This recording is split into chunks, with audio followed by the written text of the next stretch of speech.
Money's not the end goal. Money is the means to the end. And so my goal is for my clients to be able to spend more time focusing on their life and what they want that life to look and feel like.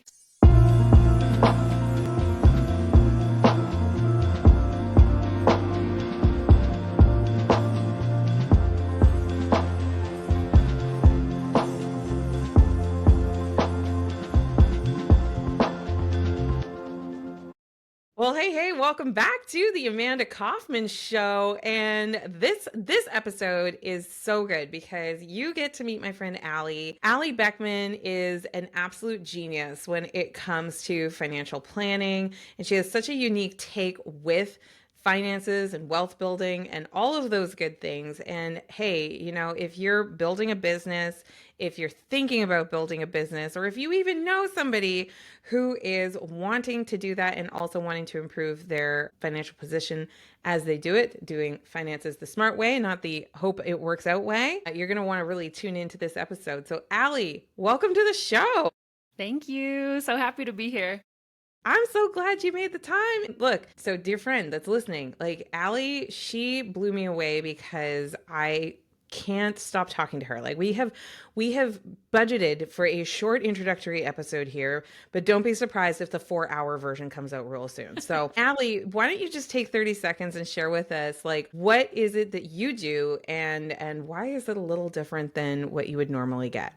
Yeah. So I am a financial advisor, a financial planner. So what that means in my practice is that I take a really comprehensive and holistic approach to financial planning, meaning I'm looking at the full picture of financial planning, which includes cash flow, savings and debt, insurance, investments, banking systems, taxes, estate planning, retirement planning, right? The whole shebang there. But I integrate my background as a trauma informed and behavioral coach into the planning process so that one, we're making it safe to talk about the emotional side of money because our emotions impact our behavior, and our behavior directly impacts our progress and our ability to actually implement the plan. So not only is it a holistic experience from the kind of traditional financial planning side, but it's truly a holistic experience where we really put a lot of time and effort into cultivating that human side of the financial plan, which in my opinion should be the thing that drives the plan and the strategy itself. So that's what makes I us a love little that. different. I love how you talk about it as well because I just know so many people, and I would not be telling the truth, and I'm a truth teller if I didn't admit that I also opted out, just opted out, right? Because so many financial planners and financial planning types like it can be a little stodgy, it can be a little very, very intimidating, bureaucratic. And so I love your angle of the human side of it. And also just like so super curious about that because I know a lot of people do opt out. What was your aha that you needed to bring your coaching capability into your financial world? Like, how did you learn that? Yeah, so largely informed by my own journey, and same as you, Amanda, I opted out. I used to be a working artist. I was a theater artist and a teaching artist for 15 years, primarily working in a lot of social justice spaces. So maybe surprisingly, I wasn't making a ton of money. What? The social entrepreneur artist was not Yeah, making a lot of money. surprise, That's a big surprise. reason that people tell me that they're not. And I'm like, goodness, when you have less, that makes this more important. Yes. And so to that point, I didn't realize I had been opting out of financial advice until a lot of things started changing in my life. COVID was a huge catalyst for me to really get real about what was and wasn't working in my life, and not prioritizing my own financial stability was a huge piece of that. Finance ended up finding me. Interestingly enough, I didn't say, I'm going to go be a financial planner, but I realized that I I needed my own education because I never felt like I belonged in the space asking for, financial advice beyond good savings and credit habits that I learned from my parents. And that was the extent of it. So I think having my own direct experience that was not that long ago of feeling excluded from the traditional advisory world. And then also having a background in studying systems of oppression and social justice for 15 years. I'm looking at this industry differently than a lot of advisors, and I'm seeing a lot of the ways that this industry is built to only serve the people who are already wealthy or help people who are already wealthy, hoard more of their money. And so that doesn't resonate with me. And so I just found an opportunity to combine my drive to make social impact and spread equity and empowerment in this world. I saw a huge opportunity in the financial industry to just do things differently. And I've spent, those 15 years in the arts and in the health and wellness space, really getting deep into the social, emotional, and behavioral side of being a human. And I love that side of humans. And so again, I saw a huge gap in the way the industry approaches planning in that it doesn't tend to make space for the emotional side of money. However, for the consumer, for most of us, money is mostly emotional. And so, like I said in the beginning, if we're not making space for it, there's a really good chance then that those underlying relationships and behaviors are ultimately going to prevent us from making real progress or optimizing the pace at which we can make progress. And so not only I think does it feel better for my clients to know that they're safe to bring their full self to the conversation and the relationship, actually optimizes their progress because we're making space for their full experience. When you feel safe, you receive information better, you learn faster, and you're more able to take those steps forward, take a new risk, make a new choice, and start making real progress toward growth. Yeah. So, yeah. And that progress can really become significant leverage, especially the sooner you start and the more time you give yourself to run the strategies.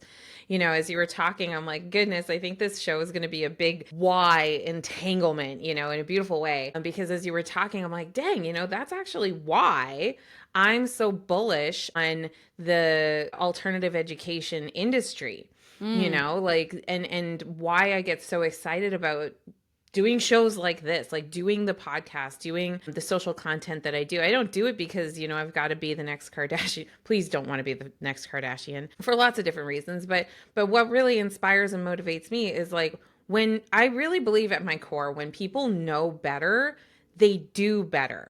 But a lot of that knowledge or a lot of that understanding about how the world works is systemically really tied up in the old way, right? That is customized for the people who already had access to it in a lot of ways, And so if you're coming from a background where maybe you were not part of the conversation when money was discussed, and this goes for like money, for the entrepreneurial education that I do, for the confidence and the high performance and all of that good stuff, it all really comes back to this idea that when you know better, you can do so much better. But it does require that intentionality, doesn't it?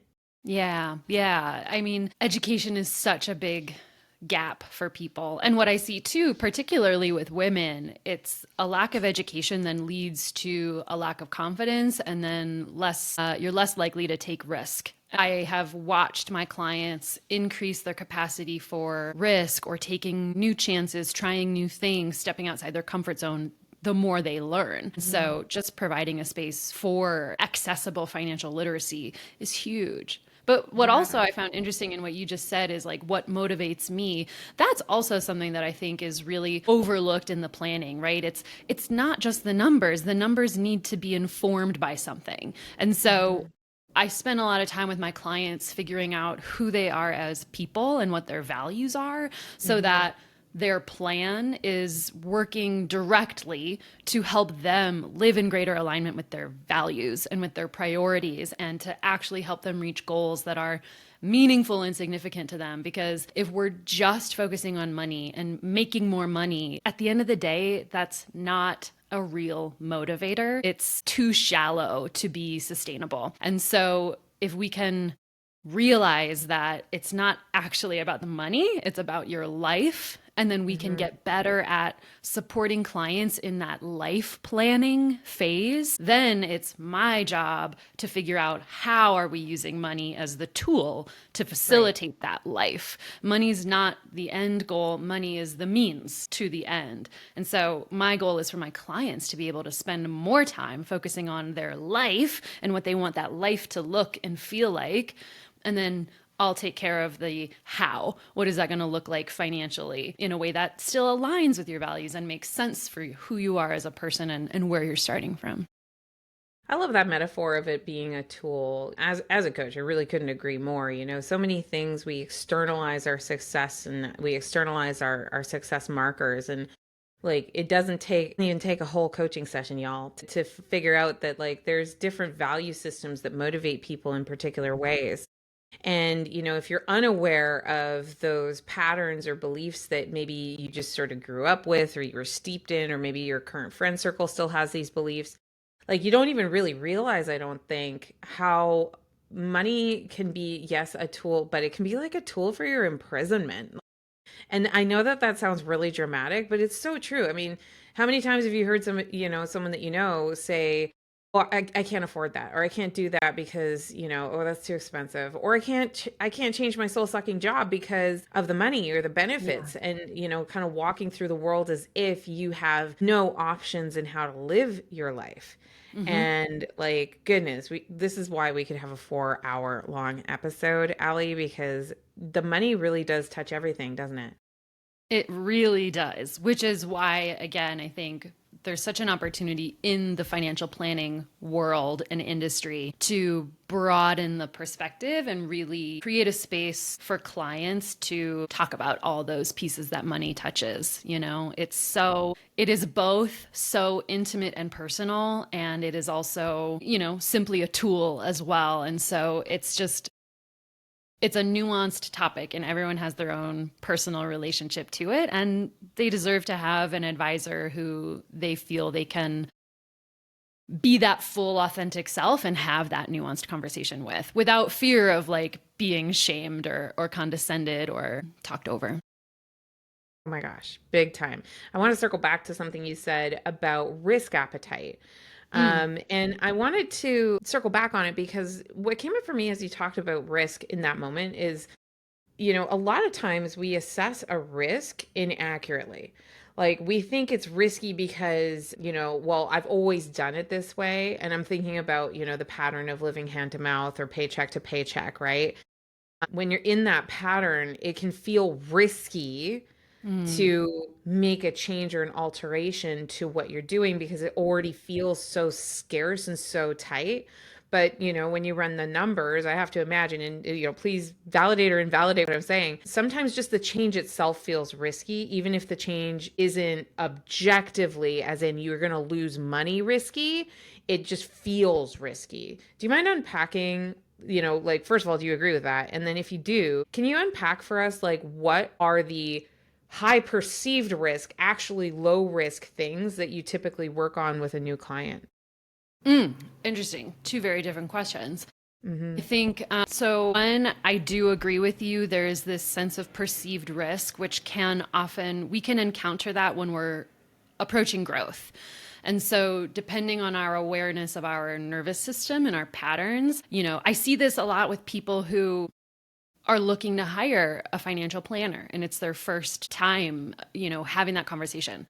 It's really hard for people to even schedule a call to have a chat about what's possible. And unfortunately, I've seen a fair amount of people who need the help, recognize they need the help, kind of can't afford not to get the help, and they walk right up to the line and can't cross it because engaging in a relationship like this can feel risky because it's new.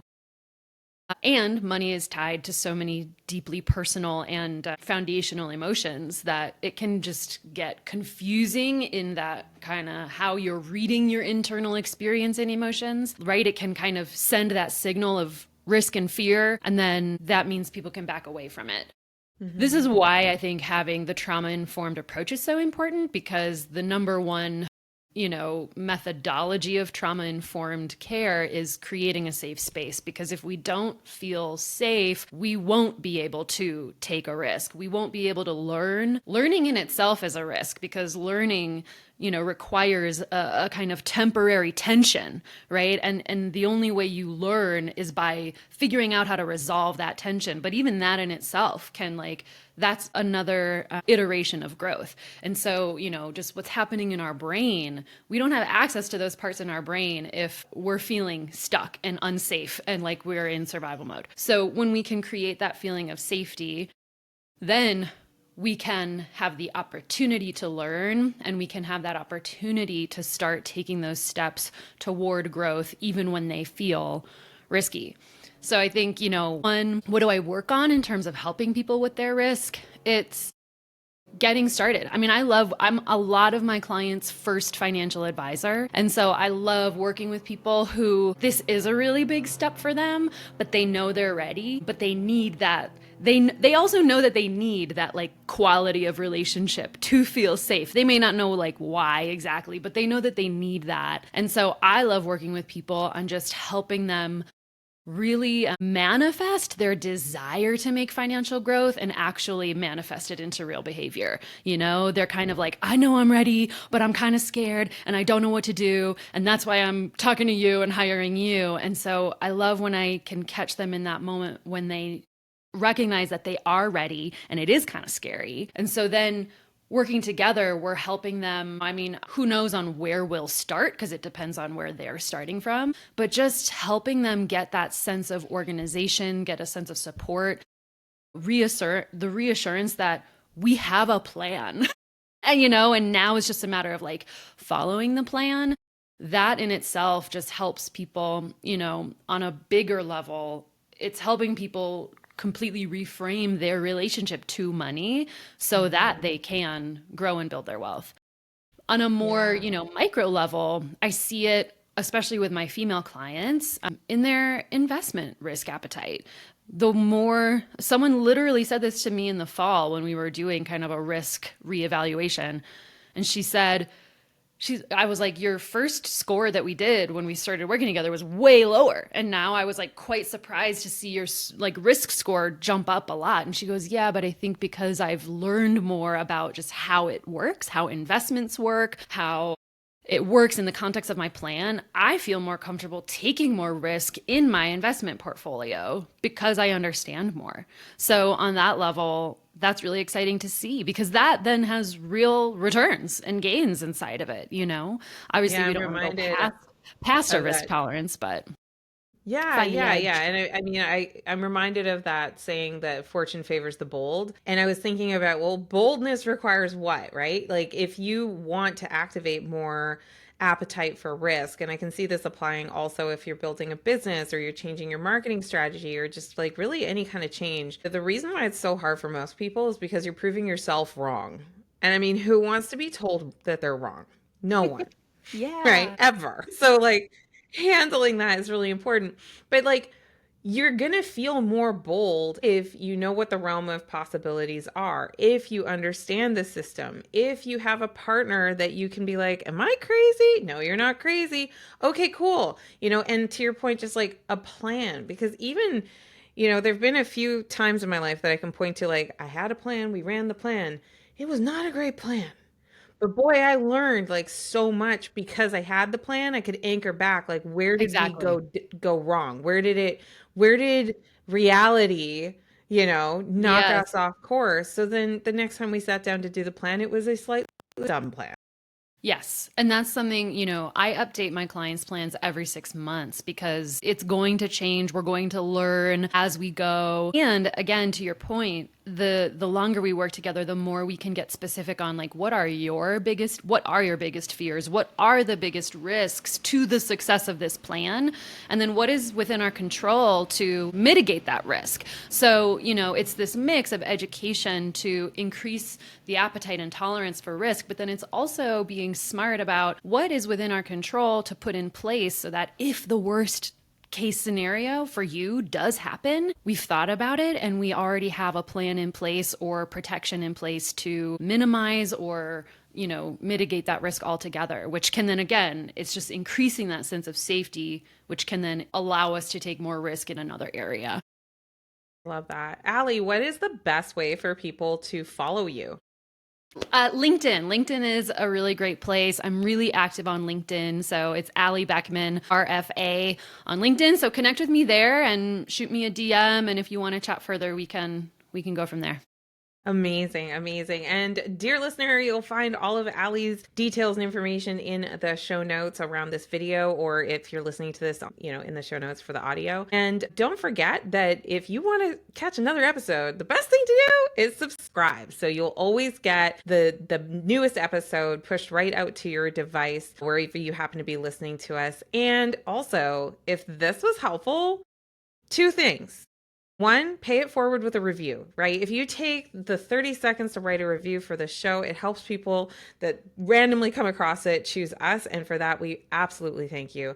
But the second thing is just more directly. I'm sure you've got 3 friends that would really benefit from this very conversation. Maybe they've been talking about wanting to get more in control of their finances, and surrounding themselves with people who like kind of geek out and nerd on this stuff might be a good next step. So just grab the link to this show, send it to them through the DMs, through the text message, and you can be a hero for a day. Until the next time that I see you, we'll see you on another episode of the Amanda Kaufman Show. Allie, I hope you'll come back. I'm putting you on the spot. You gonna come back sometime? Please, please. Yes, It. I feel like we just scratched the surface. It's just tiny little scratch. I'm like, goodness, we need to have like themed episodes. We got a whole thing. So thank you so, so much for your time today. And until I see you again, dear listener, make sure you do what matters.